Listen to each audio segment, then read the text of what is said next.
আপোনালোকে জানে যে আমাৰ ইয়াতে পানীৰ বহুত সমস্যা আৰু তাৰ কাৰণে আমি এটা আজি বুদ্ধি ওলালোঁ। বৰষুণ আহি আছে আৰু আমাৰ ঘৰটো হৈছে এল টাইপৰ ঘৰৰ যিটো এল য'তে হয় আপোনালোকে জানে যে সেইখিনি জেগাইদি বহুত পানী পৰে বৰষুণ আহিলে।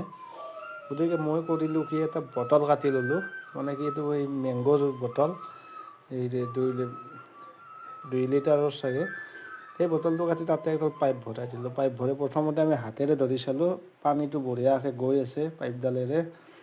আৰু তাৰপিছত এনেকৈ এটা যোগাৰ কৰি এনেকৈ বান্ধি দিলোঁ ইয়াতে। আৰু পাইপডাল নি টেংকিত, পানীৰ টেংকিত, অৰ্থাৎ লেট্ৰিন চেট্ৰিনত ব্যৱহাৰ কৰিব পাৰিম আৰু সেইখিনি পানী।